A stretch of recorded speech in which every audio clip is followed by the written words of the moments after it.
Welcome back with another banger. It's the Reactors. Hope you're having a good night. Let's get straight to it. Over the course of the next several years, Los Angeles will be host to the World Cup, and then the Super Bowl, and then the Olympics. With this rebuilding effort needing to take place, is LA going to be ready for all of those global events?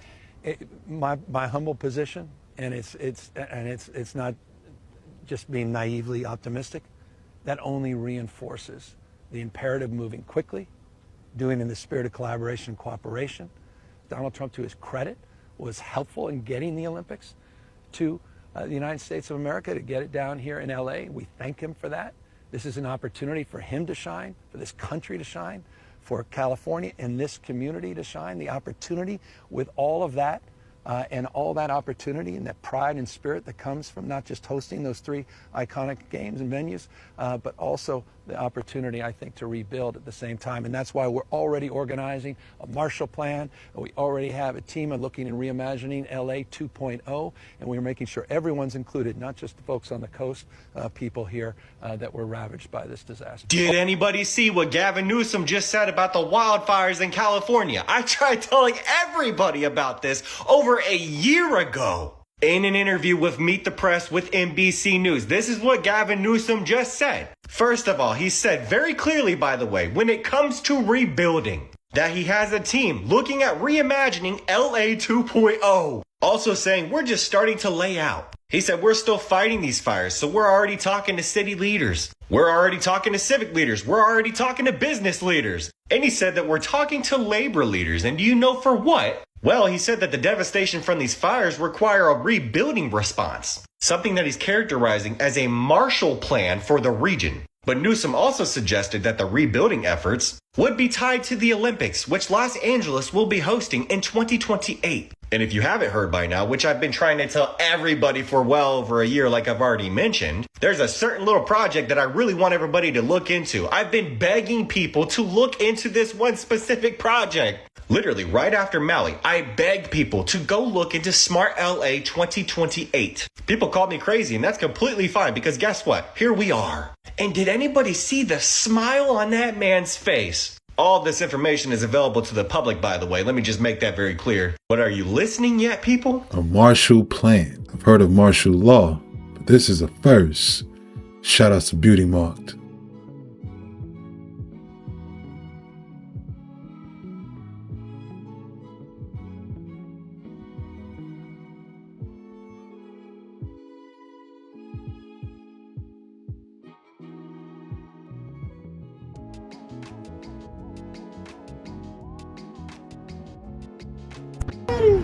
It's Tika Tika! It's Tika Tika! It's Tika Tika! Hi, Bobo! How's the fire? Oh, honey! Oh, honey! Oh, my God, you're alive! You're alive! Oh, honey! That's good to see. I'm happy the dogs survived. And as far as the other animals, I hope people are nice enough to put water out for them. While our beautiful cities burn to the ground, I'm so thankful for Gavin Newsom for podcasting. Priorities are always correct with him. He also just did a very interesting video where he's talking to a reporter, journalist, whatever, and he's saying how he already has a whole team ready to go to start planning what he calls LA 2.0. And they're already working on it, getting it all together. And I'm like, okay, so you guys have already been working on this. So this was already a plan you guys had. So, yeah, you know, he's talking about the Olympics because that's a huge priority right now when people have lost everything and they'll probably never even be able to afford or rebuild or any of these things. And he's talking about how it's not just for, you know, people on the coast here, it's for everybody. So I don't know, does this mean, you know, smart city coming to a town near you? Is this what all this means? I'm starting to think it is. Very interesting. Yes, it's very interesting. The fact that he's making the Olympics a priority right now makes you wonder why he's even in office right now. Shout out to Emily Saves America. Dude, that's right where we were standing. We were literally right there. Holy shit. Dude, it's catching up.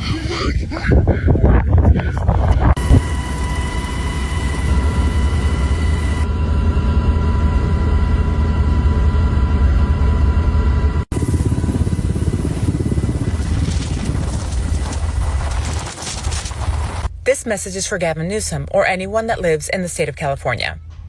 If you are Gavin Newsom, hi, this message is for you.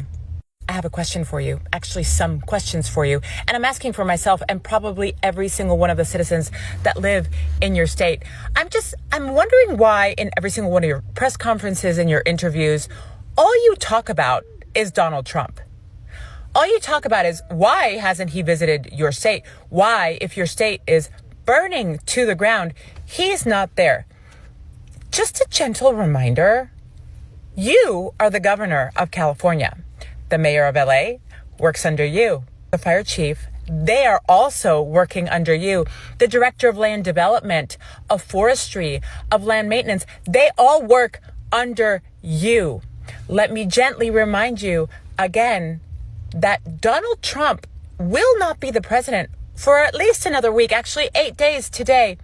Then, mark my words, he will be doing anything and everything in his power to help the people of California and of North Carolina and of Florida and of everywhere else that's been so hard hit that the current administration has not bothered to worry about or do anything for. So, Mr. Newsom, my suggestion is you stop worrying about everybody else and start worrying about your state, because I think they deserve better leadership. And his name is not Gavin. Well said. Shout out to Graceful Grit, gently reminding Mr. Newsom, listen, man, Trump ain't going to be in office for another week or so. We need your leadership now, not the lack thereof. Shout out to California for staying strong. Our prayers are with you.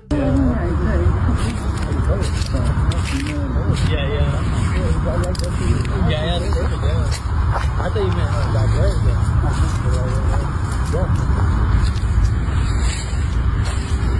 there. Right there. See that?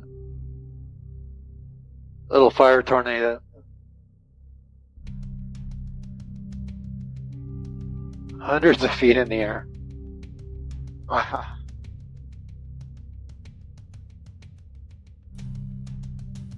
Go to the left then. You can't just go faster way down.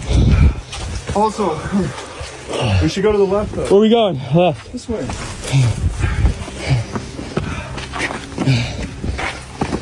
Okay, that's not my shit. Oh my god, the wind's blowing right towards us. This way. No. Yeah, it's down. Go. We got this.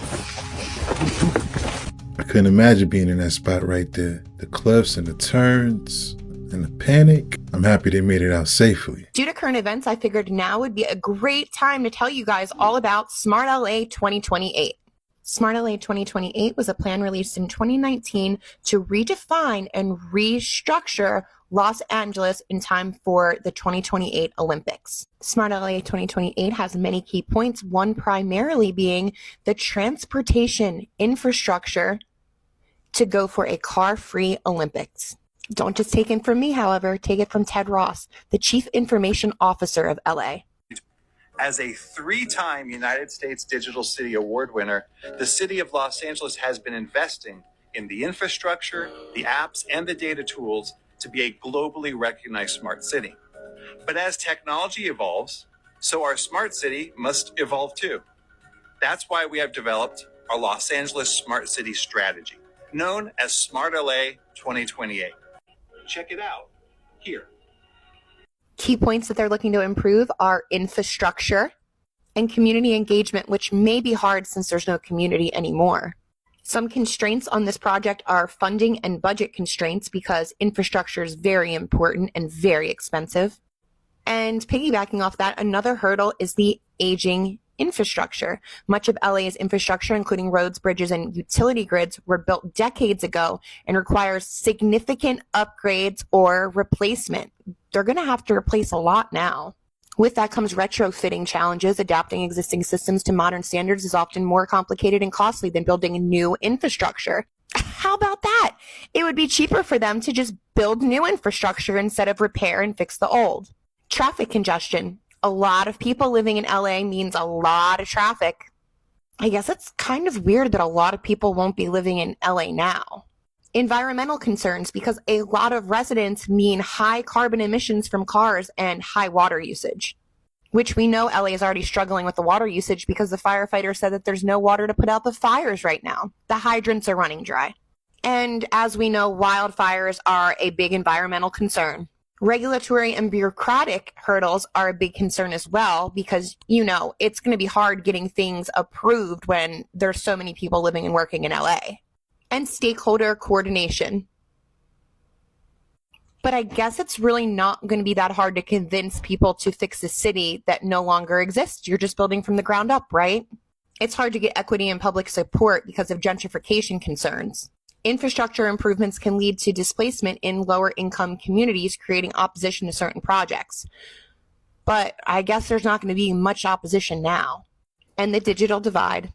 Technological integration, because integrating smart sensors to existing infrastructure is very complex. But again, I guess there's now not much infrastructure to have to work with. And public transit challenges, because with everybody living in LA, converting everybody to public transit was an uphill battle. And project timelines were under constraints because so many people live and work in LA. I guess it's lived and worked in LA. Now that you mention it, I'm actually pretty sure that Lahaina was going through the same thing and faced the same issues, right? What a coincidence. What a coincidence. Shout out to the spilled tea. Thanks so much for posting this. It absolutely makes me wonder. I cannot be the only one that is seeing what's happening with this. You remember when Whitney Cummings was on CNN and I told you, oh shit, the news is now trying to cater to the conspiratorially minded people because they lost the trust. We had Whitney Cummings giving a whole bunch of conspiracy rants. Now you got on Fox News, Mel Gibson giving a whole bunch of conspiratorial rants. He's even been on Joe Rogan's podcast. This is why I don't trust Joe Rogan's podcast. Let me tell you why. Because Joe Rogan is now the voice of the people and has been bought. The same person that's on Fox News is the same person that's on Joe Rogan's podcast. You know, the whole thing with me saying that the Billy Carson thing was organized, orchestrated. And where did Wesley Huff go to? The Joe Rogan podcast. It only took one video for someone like that to get on the Joe Rogan podcast. Come on. And then I watched this Mark Zuckerberg quote. And let me tell you, what Mark Zuckerberg says in this video on Joe Rogan is 1,000% right. He's 1,000% right. Watch this video. But I think that this is like a very big sea change in terms of like who are the voices that matter. And you know, what we do is we try to build a platform that gives people a voice. But I think that there's this wholesale generational shift in who are the people who are being listened to. And I think that that's like a very fascinating thing that is going on, because I think that that's like what's going on here. It's not just the government and people saying, hey, we want like a very big change here. He's saying that the people in the government aren't going to be the people that we're listening to. There's a sea change happening, and he is correct.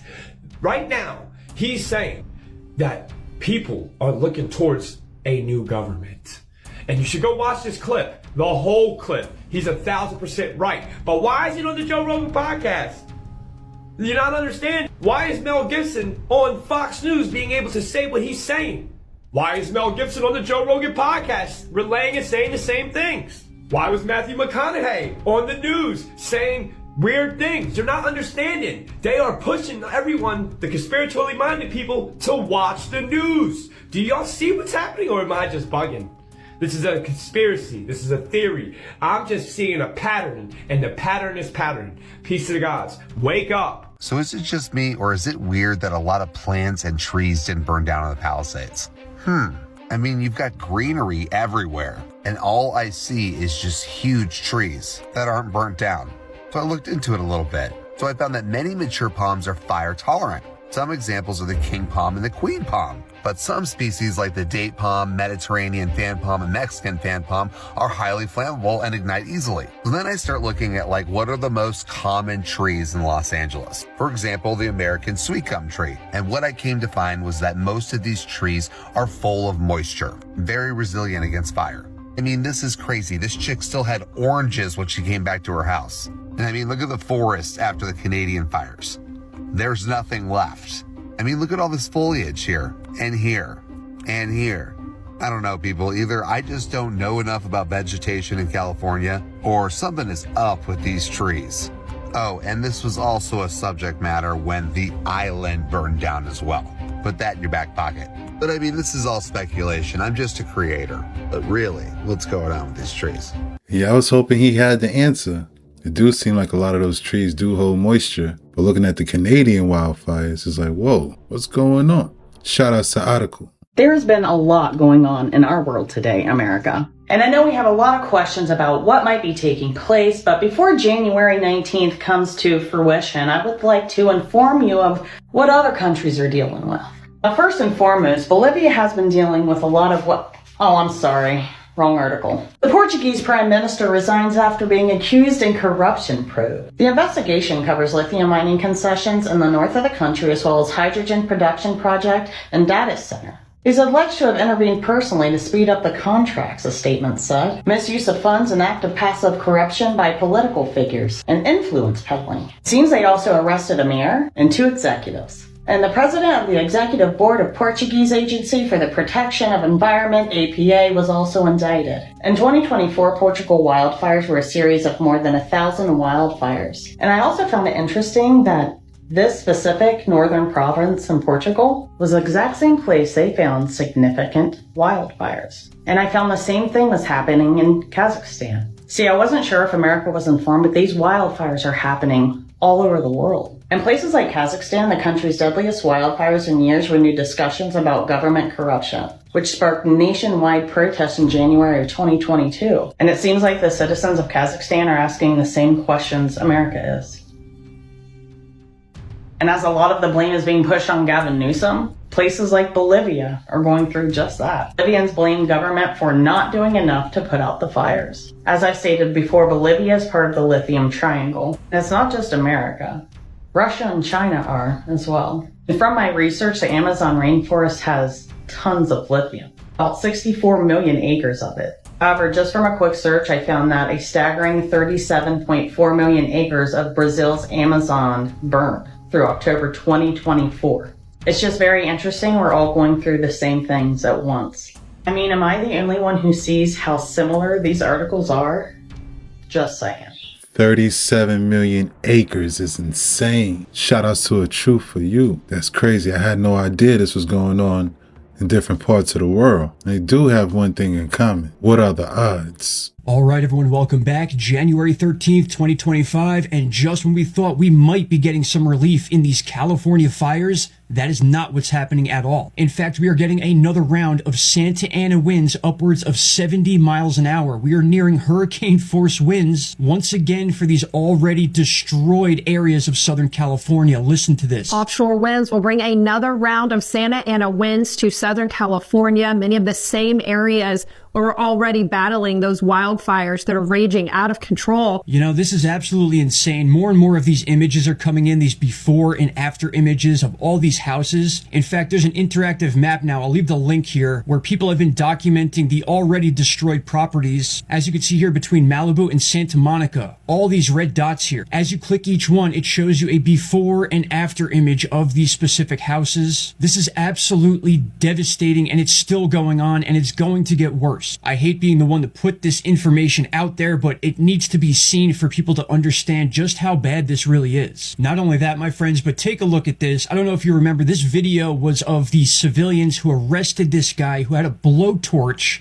ends up being an illegal alien. We have his name and everything. The cops released this guy due to lack of evidence, even though he was holding a blowtorch. And then we have this video here. It's got almost 5 million views after I posted it on X. This video has a lot of people up in arms. What is this guy doing? If he was some sort of official or back burner, as they call it, he would be around more people. There would be rescue trucks or at least some sort of official vehicles in the vicinity of this guy. These people are filming him and basically screaming for help as he's trying to light the grass on fire. We are still actively trying to find out who this guy is and why we are seeing people like this in this type of clothing with this type of equipment trying to start grass fires. It's absolutely out of control what's going on here. This isn't just people like me pointing this stuff out, as I always do. This is normal people with just their cell phones who are pointing these things out, and they want answers, and naturally so. Here's another video captured on a security cam. This is probably why they're deleting half of these cameras. It looks like someone's standing next to a small fire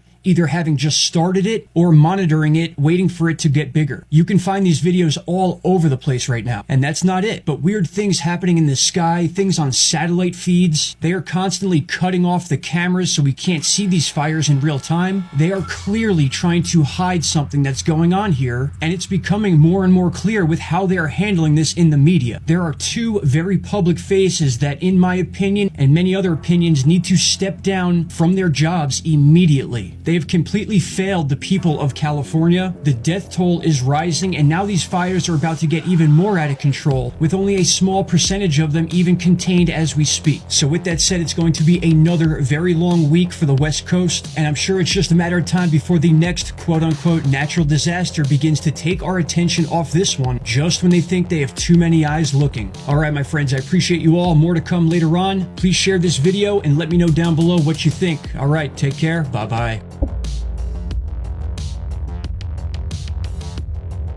Shout outs to Thin Air. Yo, that was like some footage right there that we wasn't really supposed to see. I just can't wrap my head around these people starting these fires. But yeah, these 70-mile-per-hour winds sounds like it's gonna fan it up again. My prayers go to California. Angelinos, we're still going through it, and to any of you and all of you that have experienced a loss, the grief, the anger, the just utter shock, I've seen the devastation. It is unbelievable the amount of loss that people have experienced. And that's a wrap. Hope you enjoyed tonight's rabbit hole. If you enjoyed this video, why don't you check this one right here. Thanks again. Till next time.